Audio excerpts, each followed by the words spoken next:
প্রিয় শিক্ষার্থীরা, আশা করি তোমরা সবাই খুব ভালো আছো। আজকে আমরা কি পড়ছি দেখো। Art gives us universal truth whereas history gives us particular truth by Aristotle. জীবনের জন্য শিল্প অর্থাৎ আর্ট ফর লাইফ। শিক্ষার্থীরা, আজকে আমাদের নন্দন তত্ত্বের পঞ্চম ক্লাস অনার্স ফোর্থ ইয়ারের জন্য তোমরা 15-16 সেশন, তোমাদের কোর্স নাম্বার 24-1705 এবং 1784 দুটোই পুরাতন এবং নতুন সিলেবাসের অন্তর্ভুক্ত। আজকে আমরা পড়াবো ফিলোসফি অফ আর্ট, শিল্প ও সত্যতা অর্থাৎ আর্ট অ্যান্ড ট্রুথ। শিক্ষার্থীরা, আমার পরিচয়টা দিয়ে নেই। আমি Ilora Das Sumi, assistant professor, department of philosophy, Dhaka college, Dhaka. শিক্ষার্থীরা, আশা করি তোমরা সবাই খুব ভালো আছো। তোমরা আগের ক্লাসগুলো আমার করেছো। আমাদের গত ক্লাসে চ্যাপ্টার 8 সেটা আমাদের সৌন্দর্যের ধারণা, সেটা আমাদের শেষ হয়েছে। আজকে আমরা একটা নতুন চ্যাপ্টারে চলে এসেছি, সেটা হলো শিল্প এবং সত্যতা, আর্ট অ্যান্ড ট্রুথ। শিল্পের সাথে সত্যতা কতটুকু সামঞ্জস্যপূর্ণ? শিল্পটা কি শুধুই ফ্যান্টাসি, নাকি শুধুই কল্পনা, নাকি এখানে সত্যতার কোনো ছোঁয়া আছে? সেই জিনিসটা আমরা পড়বো। তো শিক্ষার্থীরা, তোমরা রাইট ডাউন করে নাও আমাদের আজকের টপিকগুলো। দেখো, আমাদের আজকের টপিক, প্রথমেই আমরা আলোচনা করব শিল্প, তারপর সত্যতা, সাহিত্যে সত্যতা, তারপর শিল্পকে অবশ্যই সত্য বলতে হবে। Master tell the truth. এটা হলো, এই চারটা হলো আমাদের আজকের টপিক। তোমরা এগুলো রাইট ডাউন করে নাও। শিল্প কি, সত্যতা কি, সাহিত্যে সত্যতা বলতে আমরা কি বুঝি, এটা। আচ্ছা, শিল্প বলতে আমরা কি বুঝি? আমি তোমাদেরকে আগেও ক্লাসে বলেছিলাম যে ইংরেজি আর্ট শব্দের বাংলা প্রতিশব্দ হলো শিল্প। ল্যাটিন শব্দ আর্টস থেকে গ্রিক ভাষায় রূপান্তরের মধ্যে দিয়ে ইংরেজি আর্ট শব্দটি এসেছে।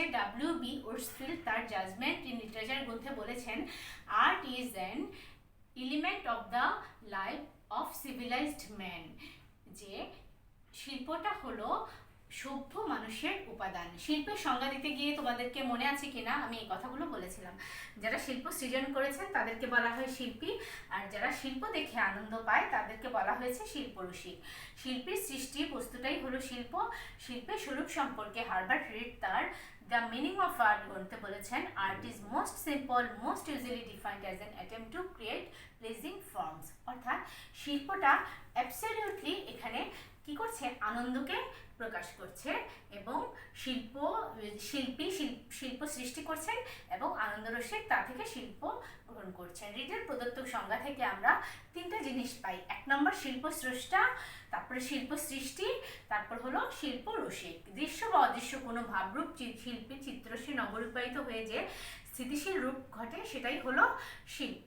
অর্থাৎ শিল্পটা আমার ভাবের যে প্রকাশ ঘটছে, একজন শিল্পী তার ভাবকে যেভাবে প্রকাশ করছেন, ভাবটাকে যখন অন্যরা আনন্দের সাথে গ্রহণ করছে, সেটাই হলো শিল্প। এখানে একটা সংজ্ঞা দেওয়া হয়েছে, তোমরা যখন নোট করবে এই সংজ্ঞা কোটেশনগুলো দিয়ে দিবে, কারণ তোমরা এখন ফোর্থ ইয়ারের স্টুডেন্ট, ফাইনাল ইয়ারের স্টুডেন্টরা তোমরা হলে গ্র্যাজুয়েশন লেভেলে সব থেকে সিনিয়র স্টুডেন্ট। তোমাদের খাতার মূল্যায়ন, তোমাদের সব কিছুই কিন্তু খুব ভালোভাবে ওভাবে মূল্যায়ন করা হয়। তো সুতরাংভাবে তোমরা বিভিন্ন ধরনের কোটেশন, এই জিনিসগুলোর প্রতি তোমরা খেয়াল রাখবে। দেখো, আমি এখানে একটা কোটেশন দিয়েছি।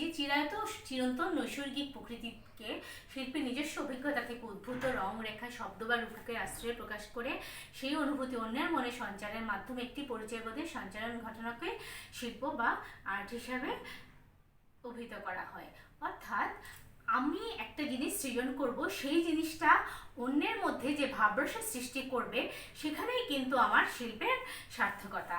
সার্থক শিল্পের সংজ্ঞা দিতে যে শিল্প দার্শনিকরা এভাবেই এর ব্যাখ্যা করেছেন। তো শিল্প সম্পর্কে আমরা তোমাদেরকে আগেও আলোচনা করেছি প্রথম ক্লাসগুলোর দিকে। তোমরা খুব ভালো করে জানো যে শিল্প, আর্ট মানে কি, আর্ট বা কলা বলতে আমরা কি বুঝি।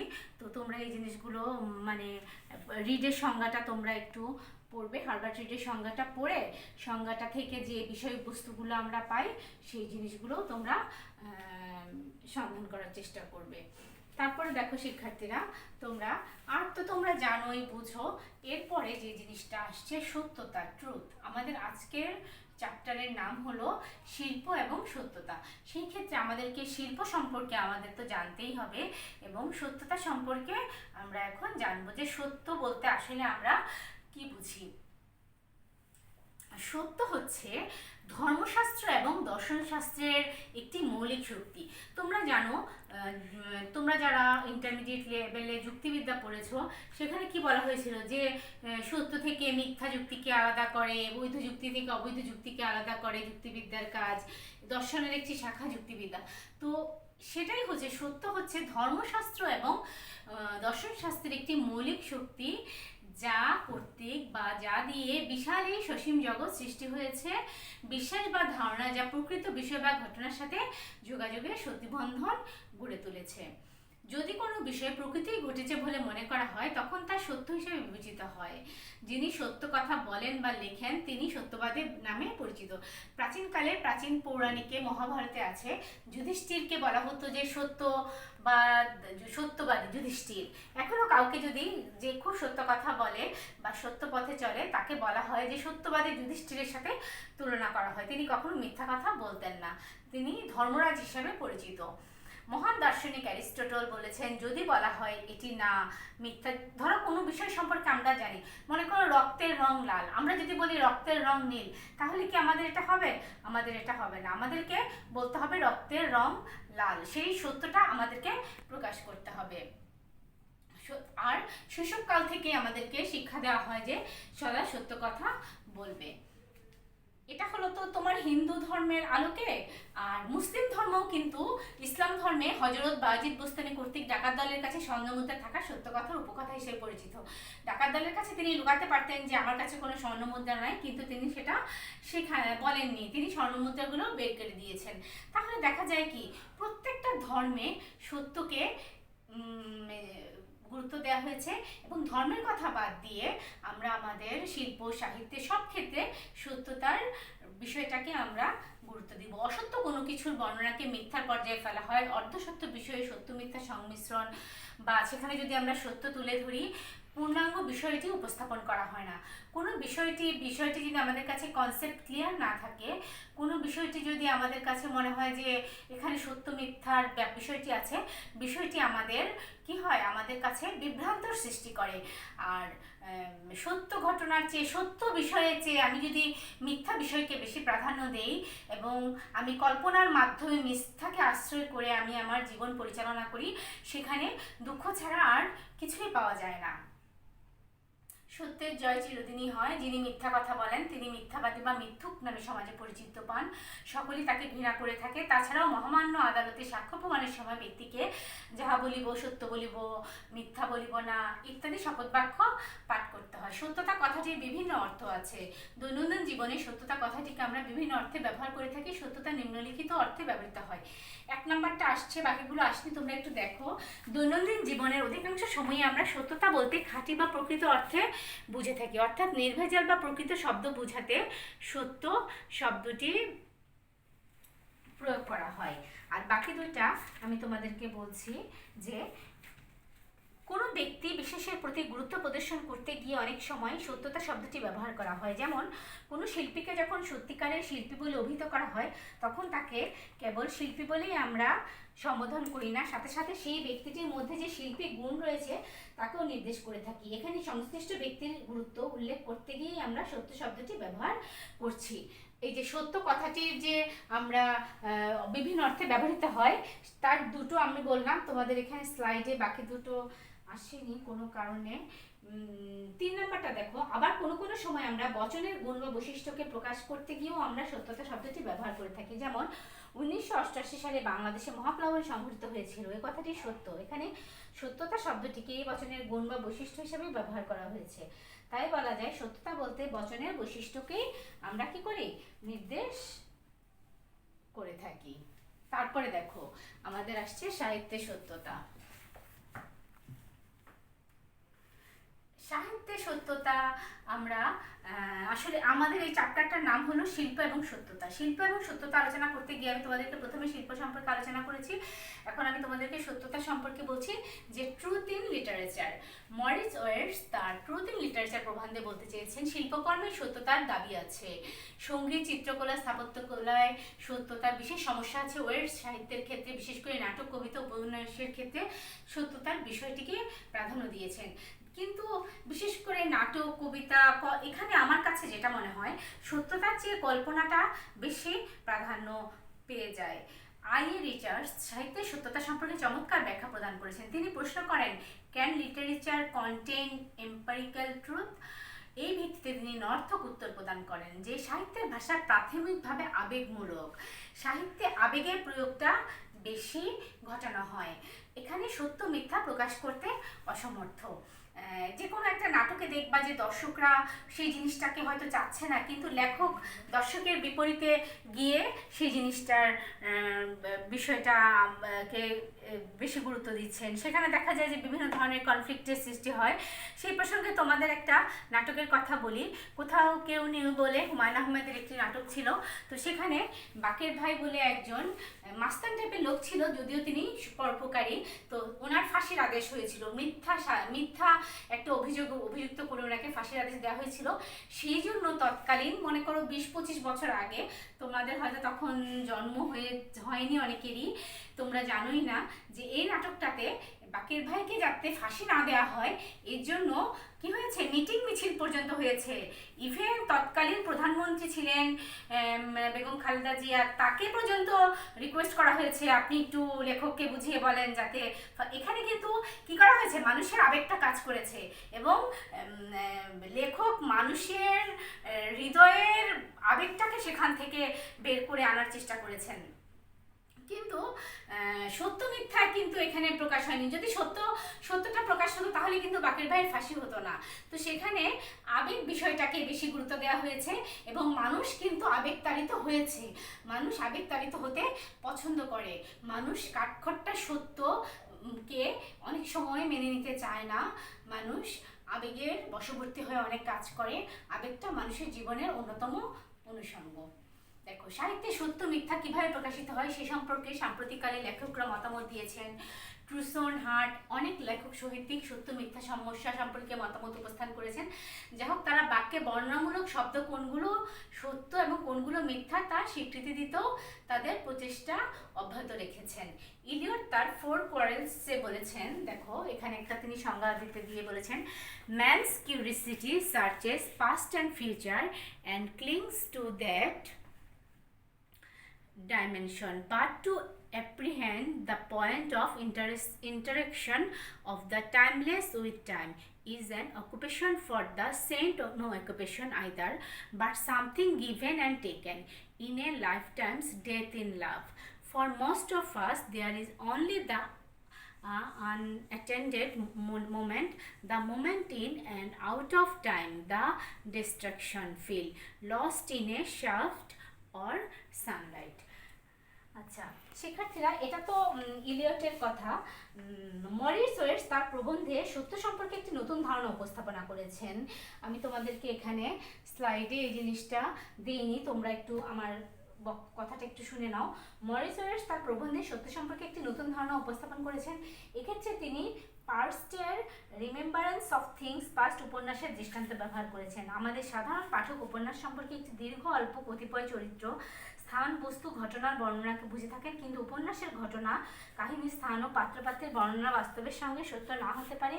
উপন্যাস পৃথিবীর যে কোনো বিষয় সম্পর্কে সত্য হতে পারে। উপন্যাসের বাক্যগুলো প্রকৃত অর্থে বিবৃতি হতে না পারলে সত্য বা মিথ্যা হতে পারে।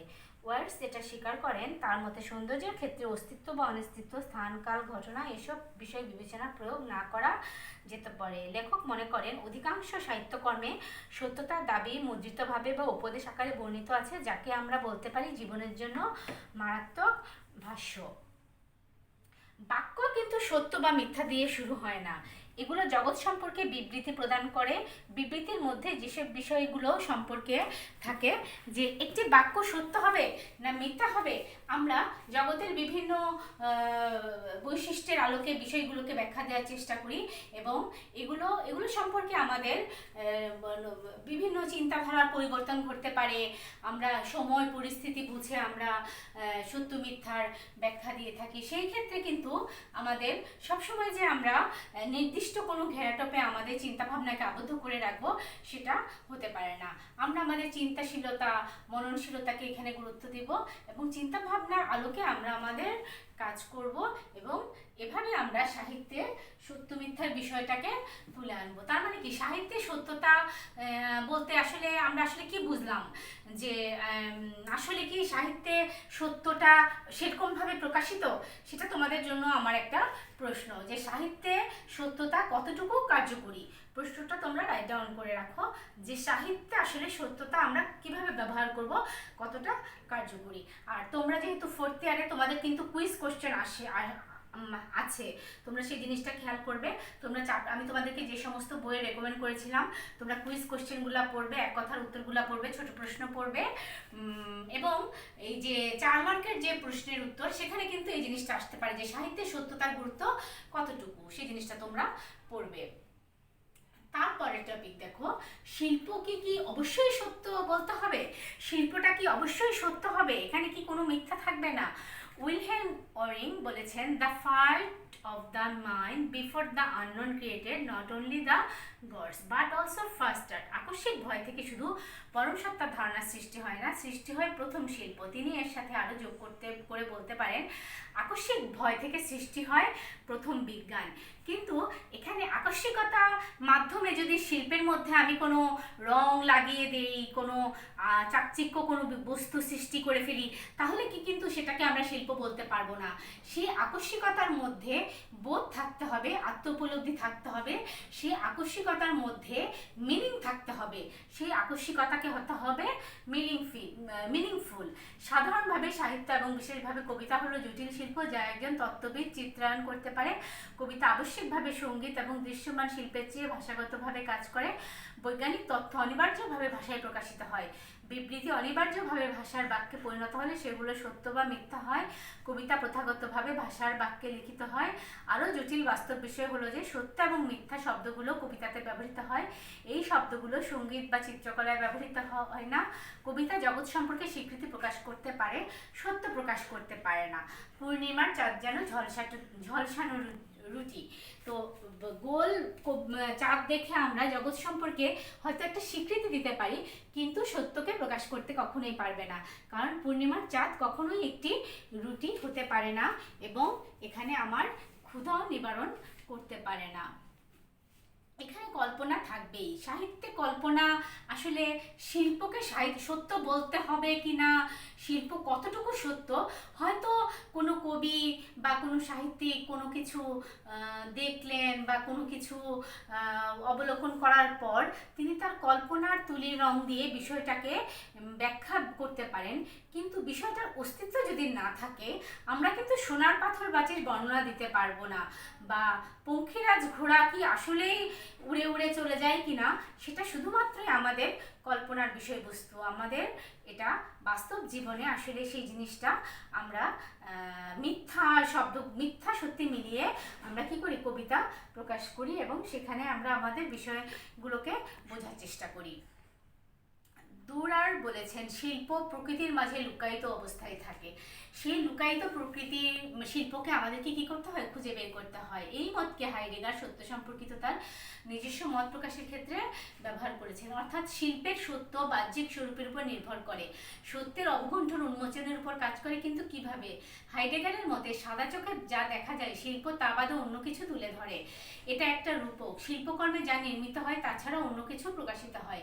যে বিষয়টি উপস্থাপিত হয় শিল্পকর্মটি তার প্রতীক। তিনি সেই অর্থে শিল্পকর্মকে রেখেছেন অস্তিত্বে প্রকাশিত সত্য হিসাবে। যে অর্থে সত্য যুগসূত্র স্থাপন করে আবার তা থেকে দূরেও সরে যায়। সত্য তার কাছে শেল্টারিং দ্যাট ক্লিয়ার্স, অর্থাৎ একটি শূন্যস্থান যার মাঝে কোনো কিছুর অস্তিত্বের সারবস্তু উপলব্ধি করা। অর্থাৎ শিল্প এখানে শূন্য কোনো কিছু নয়, এখানে একটা সারবস্তু থাকে, অস্তিত্বের প্রকাশিত সত্য। এটি একটি রূপক, সত্যের অবগুণ্ঠর উন্মোচনের উপর কাজ করে। হাইডেগারের মতে সাদা চোখে আমরা যা দেখি সেটাই শিল্প সঠিকভাবে তুলে ধরার চেষ্টা করে। কোন শিল্পকর্ম থেকে কি কোনো শিল্পকর্ম থেকে কি সত্য লাভ সম্ভব? উত্তরে বলা হয়েছে যে হ্যাঁ, সম্ভব। শতকী ওলন্দাজ জড়জীবনের একখান চিত্রকর্ম থেকে পাওয়া যায় তার খেত, কি পান করতো ইত্যাদি বিষয়গুলো পাওয়া যায়। মনে করো যে কোনো জাপানিজদের ছবি আঁকা হলো, তার পোশাকটাকে কিন্তু সেখানে তুলে ধরা হয়েছে। আমরা পোশাক দেখেই বুঝতে পারি তিনি একজন জাপানিজ, বা কোনো একজন আমেরিকানকে দেখেই আমরা বুঝতে পারি তার পোশাক দেখে, বা কোনো ভারতীয় নারী বাঙালি নারীকে দেখলে তার পোশাক ঐতিহ্য কিন্তু অনেক কিছু বলে দেয়। মোজার্টের সঙ্গীত থেকে জানা যায় তিনি কি যন্ত্র তিনি বাজাতেন। জাপানের হাইকু থেকে জানা যায় যে ধ্যানমগ্ন জীবন পবিত্র, পবিত্র এই জীবন মানুষের জীবনে পবিত্রতা নিয়ে আসে, যেটাকে বলা হয় মেডিটেশনের কথা তারা বলেছেন। সত্য শিল্পকর্ম থেকে অনুমান করা সম্ভব, এই কথা বলার মধ্যে দিয়ে খুব কমই বলা হয়, এবং শিল্পের বলায় তা কিছু বিশেষ বৈশিষ্ট্যমণ্ডিত বিষয় রয়েছে। তার মানে কি শ্রেষ্ঠ শিল্পের পাশাপাশি খারাপ শিল্প সত্যের উপাদান থাকে। সত্য ছাড়া মানে আমাদের টপিকটা কি ছিল দেখো, যে শিল্পকে কি অবশ্যই সত্য হতে হবে। তার মানে আমাদের উত্তরটা কি হবে, শিল্পে অবশ্যই সত্য থাকবে, কল্পনা থাকবে, এবং কিছু কিছু ক্ষেত্রে আমরা মিথ্যা কিছুকেও সেখানে প্রয়োগ করব। একটি বিষয় ধারণা করা যায় যে শিল্প 3 ধরনের সত্য তুলে ধরে: মূর্ত, বিমূর্ত, ধারণাগত সত্য। যে বিমূর্ত বিষয়টা কি, মূর্ত বিষয় যেটা হলো আমরা চোখের সামনে দেখছি, আর বিমূর্ত যে বিষয়গুলো, মনে করো যে জিনিসটাকে আমরা দেখছি না, যে সোনালি আভা, বা ধরো সেই গোধূলির আলো, বা আমরা বলি যে গোধূলির কোণে দেখা আলো, সেই কোণে দেখা আলোর সাথে যে গোধূলির সম্পর্ক, সেই জিনিসগুলো আমাদের কাছে বিমূর্ত একটা বিষয় বলে মনে হয়। বা সূর্যাস্তের আভা দেখে আমার মনে যে একটা বিষয় কাজ করে, বা বিমূর্ত কিছু সৌন্দর্য, মনে করো পরম সত্তার যে সৌন্দর্য, সৃষ্টিকর্তাকে আমরা মনে করি সৌন্দর্যের পরম সত্তা, সৌন্দর্যের বিষয়, এই জিনিসগুলো হলো বিমূর্ত। বা অতীন্দ্রিয় জগৎ সম্পর্কে আমাদের যে ধারণা, এটা হলো বিমূর্ত। আমরা স্বর্গোদ্যানের ছবি এঁকেছি যে নানা ফুল ফলে ঘেরা, সেই স্বর্গোদ্যানে যেতে আমাদের খুব ইচ্ছা করে। সেই স্বর্গের ছবি যখন আমরা মনে মনে আঁকি, সেই বিমূর্ত চিন্তাটাও আমাদের কাছে কিন্তু সৌন্দর্য আকারেই ধরা দেয়। তারপরে হলো ধারণাগত সত্য, যে আমরা কোনো কিছু ধারণা করে নিই যে এটা এটা হতে পারে, কিন্তু ধারণাটা সত্য এবং মিথ্যা সংমিশ্রণে ঘটিত, ধারণাটা সকল ক্ষেত্রে সত্য নয়। শিল্প সম্পর্কিত পিকাসোর সেই বিখ্যাত উক্তি কি তাহলে শেষ কথা?